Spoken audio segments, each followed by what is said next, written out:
बातमी आहे पिंपरी चिंचवड येथून। कट्टरतावाद जोपासणाऱ्या संस्थांचा निषेध केला पाहिजे असे मत ऑल इंडिया पीस मिशनचे अध्यक्ष दयासिंग यांनी सोमवार दिनांक 21 मार्च रोजी पिंपरी येथे झालेल्या पत्रकार परिषदेत बोलताना व्यक्त केले। शांततेचा संदेश देणारे चर्चासत्र 17 एप्रिल 2022 रोजी महाराष्ट्राची सांस्कृतिक राजधानी पुण्यात हक ए अमन या शीर्षकाखाली घेण्यात येणार असल्याचे त्यांनी सांगितले।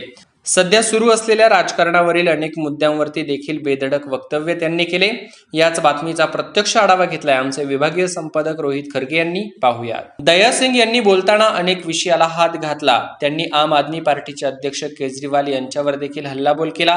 काश्मीर फाईल्स या चित्रपटावरही निशाणा साधत जेव्हा बिल क्लिंटन भारतामध्ये आले होते त्या अगोदर 35 शीख बांधवांची हत्या झाली हे दाखवता। 1984 साली झालेली दंगलीची फाईल काढणार। देशाची शांतता आणि अखंडता कायम ठेवणे हे सर्व देशवासियांचे प्रथम कर्तव्य आहे, परंतु मागील 8 वर्षांमध्ये देशामध्ये अशांतता, द्वेष निर्माण करण्याचे काम काही संस्था संघटना करत आहेत। यावेळी पत्रकार परिषदेस राजिंदर सिंह वालिया आणि संघटनेचे पदाधिकारी उपस्थित होते। विचार से बना था कि इस देश में सबको साथ लेकर चलना चाहिए, हमें साथ में बढ़ना चाहिए। जो हालात पिछले 8 साल से ऑल इंडिया पीस मिशन ने अनुभव किया, महसूस किया, हमने सोचा कि ये हमारा जो ताना बाना टूट रहा है और इस ताने बाने को कैसे जोड़ा जाए। सिख को एक स्वाभाविक तौर पर सिख हिंदू और मुसलमान को जोड़ता है, दोनों के बीच की कड़ी है। मेरा फ़र्ज़ बनता था कि एज ए सिख मैं आगे आऊं और इस बात को लोगों के सामने रखूं, चाहे वो हिंदू हो, चाहे वो मुसलमान हो, चाहे किसी और समाज से जुड़ा हो, हम सब मिलकर इस देश को एक बना के और एक आधार पर आगे बढ़ें। उसके आधार को लेकर हमने पूना में ये बात को देखा कि गुरु तेग बहादुर एक रास्ता है हमारे पास। गुरु तेग बहादुर ने नफ़रत को ख़त्म करने के लिए अपनी कुर्बानी की। उनका ये 400वां वर्ष प्रकाश उत्सव का है। हमारा ये मानना था कि पूना में यह एक सेमिनार रखा जाए जिस पर गुरु तेग बहादुर के प्रति वो समर्पित हो और उसको हम राइट टू पीस, हक के अमन का नाम देकर 17 अप्रैल को हम करने जा रहे हैं। कि ना तो कांग्रेस वहाँ खड़ी हो पा रही थी, ना अकाली दल ने अपनी ज़िंदगी ख़त्म कर दी थी, अपनी इशूज ख़त्म कर दिए थे। सवाल उस समय ये था कि किसको वोट जाए। तो वोट अचानक तौर पर एक पार्टी आई और विकल्प के तौर पर उसको वोट पड़ गया। पर तकलीफ़ ये है कि जो आने वाला समय वो बहुत ख़तरनाक है पंजाब के लिए। पंजाब एक बॉर्डर स्टेट है, सिख मेजॉरिटी में है। सिख कभी भी बर्दाश्त नहीं कर सकता कि उनके ऊपर रूल दिल्ली में बैठकर किया जाए। हो सकता है कि हालात जो हैं ये फिर से हमारे 1982 और 1984 की तरफ ना चले जाएं। इसकी मुझे चिंता भी है, इसकी मुझे फिक्र भी है, क्योंकि केजरीवाल ने जिस प्रकार ये कह के कि हिंदुओं को सिखों से डर लगता है और चुनाव के बारे में कहा, और जिस तरह उसके बारे में कुमार विश्वास ने खालिस्तानी होने के बारे में उसका जो चर्चा का विषय बना, ये बहुत ख़तरनाक रास्ता था। मैं समझता हूँ कि केजरीवाल को ना तो ये रास्ता अडॉप्ट करना चाहिए था और ना ही इस तरह के हालात पैदा करने चाहिए थे। सरकार कैसे चलेगी कैसे नहीं चलेगी हमारा उससे कोई लेना देना नहीं है, पर सिखों का एक अपना वहाँ स्थान है।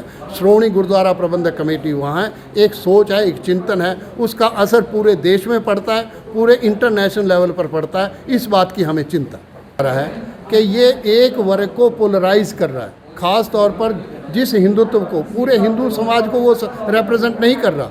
एक वर्ग को जिसको वो हिंदुत्व का नाम दे रहा है, उस वर्ग को वो पोलराइज कर रहा है, और पोलराइज करने के लिए उसका टारगेट या तो सिख होता है या मुसलमान होता है। हमारा ये कहना है कि ये रास्ता बहुत गलत है। इस रास्ते को से हमें छोड़ना चाहिए, निजात पानी चाहिए, और इसके लिए अपना है। मेरी बात नहीं कह रहा। Some misguided Hindus think that this is the way to meet terrorism.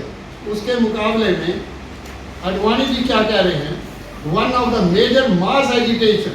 अब ज़रा आप देख लेना मैं क्यों आरएसएस की बात कर रहा हूँ। अडवाणी ने अपनी किताब में लिखा, मेरा नहीं, one of the major mass agitation in the history of the BJP was launch in the first week of May 1984।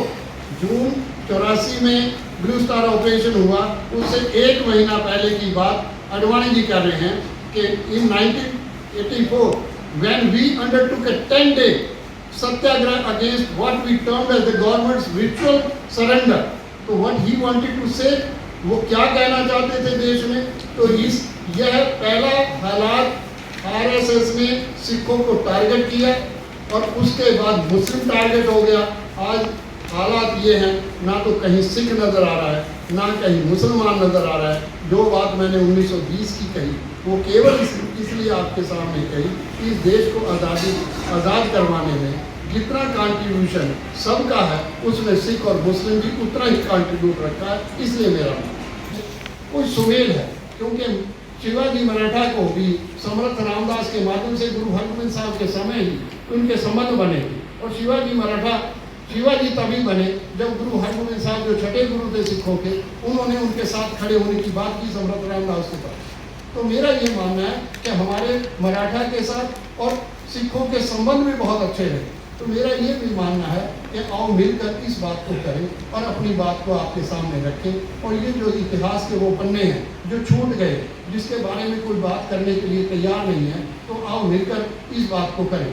Blue star operation अगर किसी ने किया तो आरएसएस और अडवाणी ने जब अपनी किताब में कन्फेस कर लिया कि हम लोगों ने लगातार पंजाब में ऐसे हालात पैदा किए और उसके नतीजे निकले कि पंजाब में ये ब्लू स्टार ऑपरेशन करना पड़ा।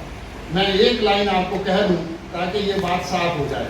इंदिरा गांधी 2 जून 1984 को कहती हैं, this is not a time for anger, too much blood has been shed, violence leads to counter violence and some misguided Hindus